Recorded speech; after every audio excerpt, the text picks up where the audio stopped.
തദ്ദേശ സ്വയംഭരണ സ്ഥാപനങ്ങളിലേക്ക് നടന്ന തെരഞ്ഞെടുപ്പിൽ അതിദയനീയ പരാജയമാണ് CPM-നെയും ഇടതുമുന്നണിയെയും കാത്തുവച്ചത്. എന്തായാലും വലിയ പരാജയത്തിൽ നിന്ന് പാഠം ഉൾക്കൊള്ളാൻ CPM തയ്യാറായിട്ടുണ്ടോ എന്ന ചോദ്യം ചോദിച്ചാൽ അതിന് എന്താണ് നമ്മൾ ഉത്തരം പറയുക? കാരണം ഭരണവിരുദ്ധ വികാരമില്ല എന്നാണ് CPM-ന്റെ വിലയിരുത്തൽ.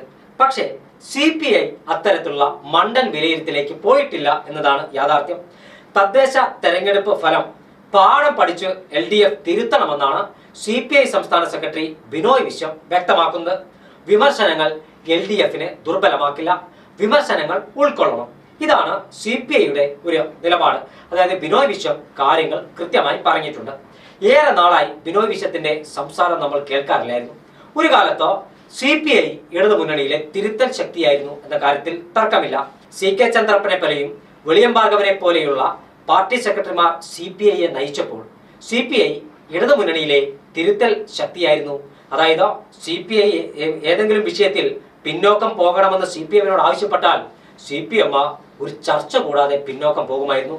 എന്നാൽ അന്തരിച്ചു പോയ കാനം രാജേന്ദ്രൻ CPI-യുടെ സംസ്ഥാന സെക്രട്ടറി പദത്തിലേക്ക് എത്തിയതോടുകൂടി അത്തരം ചില വിഷയങ്ങളിൽ CPI അടിമപ്പെടുന്നു എന്നൊരു വസ്തുത നിലനിൽക്കുകയാണ്. ചില രാഷ്ട്രീയ നിരീക്ഷകന്മാർ അടക്കം ഇക്കാര്യം പറയുകയും ചെയ്തിട്ടുണ്ട്. കാനം മാറി, അതിനുശേഷം ബിനോയ് വിശ്വം സംസ്ഥാന സെക്രട്ടറി പദത്തിലേക്ക് എത്തി. ഇപ്പോൾ കഴിഞ്ഞ ത്രിതല പഞ്ചായത്ത് തെരഞ്ഞെടുപ്പിൽ കേരളത്തിലെമ്പാടും ഇടതുമുന്നണിക്ക് വലിയ പരാജയമുണ്ടായി.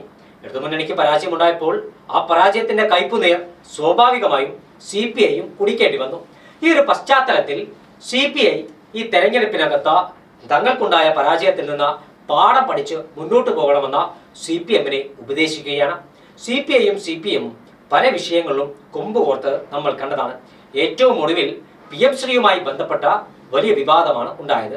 PM ശ്രീ പദ്ധതി, കേന്ദ്രത്തിന്റെ വിദ്യാഭ്യാസ പദ്ധതി സംസ്ഥാനത്തെ മന്ത്രിമാരറിയാതെ അല്ലെങ്കിൽ മുന്നണിയിൽ ചർച്ച ചെയ്യാതെ വിദ്യാഭ്യാസ മന്ത്രി വി ശിവൻകുട്ടിയും ചില ഉദ്യോഗസ്ഥരും ചേർന്ന് ഒപ്പിട്ടതാണ് CPI-യെ പ്രകോപിപ്പിച്ചത്. മുഖ്യമന്ത്രിയും വിദ്യാഭ്യാസ മന്ത്രിയും മാത്രം അറിഞ്ഞുകൊണ്ട് ഇത്തരത്തിൽ ഒരു PM ശ്രീ പദ്ധതിയിൽ ഒപ്പിട്ടപ്പോൾ എന്തുകൊണ്ട് ഇത് മുന്നണിയിൽ ചർച്ച ചെയ്തില്ല എന്ന് CPI ചോദിച്ചു. എന്തുകൊണ്ട് മന്ത്രിസഭയിൽ ചർച്ച ചെയ്തില്ല എന്ന് CPI-യുടെ മന്ത്രിമാർ ചോദിച്ചു. മന്ത്രിസഭ ബഹിഷ്കരിക്കാൻ അടക്കമായിരുന്നു CPI-യുടെ തീരുമാനം.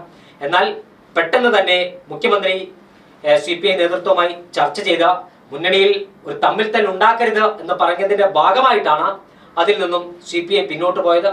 എന്നാൽ PM ശ്രീ പദ്ധതിയിൽ ഒപ്പിട്ടതുമായി ബന്ധപ്പെട്ട വിദ്യാഭ്യാസ മന്ത്രിക്കെതിരെ CPI-യുടെ യുവജന വിദ്യാർത്ഥി സംഘടനകളായ AISF-ഉം AIYF-ഉം തെരുവിലിറങ്ങി എന്ന് മാത്രമല്ല, AISF-ന്റെ നേതാവ് തിരുവനന്തപുരത്ത് സെക്രട്ടേറിയറ്റിന് മുന്നിൽ നടത്തിയ പ്രസംഗത്തിൽ പറഞ്ഞത് PM ശ്രീ പോലെയുള്ള വിദ്യാഭ്യാസ വകുപ്പ് RSS-ന് അടിയറ വെക്കുന്ന ഒരു പദ്ധതിയിൽ ഒപ്പിട്ടിട്ട് മിണ്ടാതിരിക്കുന്ന SFI-കാരൻ ഇനി റോഡിൽ ഇറങ്ങുമ്പോൾ SFI-യുടെ നേതാക്കന്മാർ മുണ്ടു മടക്കി കുത്തരുത്. കാരണം മുണ്ട് മടക്കി കുത്തിയാൽ മുണ്ടിനടിയിലെ ട്രൗസറിലെ കാവി കളറ് ജനങ്ങൾ കാണുമെന്നാണ്. അത്രത്തോളം ഇടതു വിദ്യാർത്ഥി സംഘടനകൾ തമ്മിലുള്ള പോര വലിയ തരത്തിൽ തെരുവിലേക്ക് പോകുന്നതും നമ്മൾ കണ്ടു. എന്തായാലും ഇത് വലിയ PM ശ്രീയിൽ ഒപ്പിട്ടത് വലിയ ആയുധമാക്കി പ്രതിപക്ഷം ഉന്നയിക്കുകയും ചെയ്തു. കേരളത്തിന്റെ വിദ്യാഭ്യാസ മേഖല സംഘപരിവാറിന് തീരെഴുതുന്ന നിലപാടാണ് സംസ്ഥാന സർക്കാർ സ്വീകരിച്ചത്. ഇതിന് കുടപിടിക്കുന്ന സമീപനം CPI-യും സ്വീകരിച്ചോ എന്ന് കേരളത്തിലെ പ്രതിപക്ഷം ചോദിച്ചു. അവർ പറഞ്ഞു, CPI-ക്ക് ഇതിൽ എതിർപ്പുണ്ടെങ്കിൽ നിങ്ങൾക്ക് മുന്നണി വിട്ട് വരാം, നിങ്ങൾക്ക് മാന്യമായ അക്കോമഡേഷൻ ഞങ്ങൾ UDF-നകത്ത് തരാമെന്ന്. പക്ഷേ മുന്നണി വിടാൻ CPI തയ്യാറായില്ല. PM ശ്രീ അടക്കമുള്ള വിഷയങ്ങൾ കഴിഞ്ഞ തദ്ദേശ സ്വയംഭരണ സ്ഥാപനങ്ങളിലേക്ക് നടന്ന തെരഞ്ഞെടുപ്പിൽ ഇടതുമുന്നണിയെ ബാധിച്ചു എന്നത് പരസ്യമായ രഹസ്യമാണ്. PM ശ്രീ മാത്രമല്ല, ശബരിമല, സ്വർണ്ണക്കൊള്ള അടക്കമുള്ള വിഷയങ്ങളിൽ CPI-ക്ക് എതിർ നിലപാടുണ്ടെന്നാണ് മനസ്സിലാക്കാൻ കഴിയുന്നത്. പക്ഷേ ഇത് തിരിച്ചറിയാൻ CPM-ന് ഇപ്പോഴും കഴിയുന്നില്ല. ഭരണവിരുദ്ധ വികാരമുണ്ട്, മന്ത്രിമാർക്കെതിരായ വികാരമുണ്ട്, CPI-ക്കെതിരും CPM-നുമെതിരായ വികാരമുണ്ട്. ജനങ്ങൾ ഒരു ഷോക്ക് ട്രീറ്റാണ് ത്രിതല പഞ്ചായത്ത് തെരഞ്ഞെടുപ്പിൽ ഇടതുമുന്നണിക്ക് നൽകിയത്. ഈ ഷോക്ക് ട്രീറ്റിൽ നിന്ന് പാഠം പഠിക്കാൻ ഇടതുമുന്നണി തയ്യാറായില്ലെങ്കിൽ നിയമസഭാ തെരഞ്ഞെടുപ്പിൽ കാത്തുവച്ചിരിക്കുന്ന വമ്പൻ പരാജയമാണെന്ന തിരിച്ചറിവ് CPI നേതൃത്വത്തിനുണ്ടായി. അതിന്റെ ഭാഗമായിട്ടാണ് ജനങ്ങൾ നൽകിയ പരാജയം ഞങ്ങൾ അംഗീകരിക്കുന്നു, പരാജയത്തിൽ നിന്ന് പാഠം പഠിച്ച് ഉയർത്തെഴുന്നേൽക്കാനുള്ള ത്രാണിയും ശക്തിയും ഇടതുമുന്നണിക്കുണ്ടെന്ന് ബിനോയ് വിശ്വം പറഞ്ഞു വെക്കുന്നത്. ത്രാണിയും ശക്തിയും ഉണ്ട് എന്ന കാര്യത്തിൽ തർക്കമില്ല. കേരളത്തിൽ ഇടതുപക്ഷ ജനാധിപത്യ മുന്നണിയും CPM-ഉം CPI-യും ഉൾപ്പെടെയുള്ള കമ്മ്യൂണിസ്റ്റ് പാർട്ടികൾ തകരണമെന്ന് ആരും ആഗ്രഹിക്കുന്നില്ല. കാരണം ഇത്തരം കമ്മ്യൂണിസ്റ്റ് പാർട്ടികൾ തകർന്നാൽ അവിടെ വളരുക കോൺഗ്രസ് അല്ല എന്നതൊരു യാഥാർത്ഥ്യമാണ്.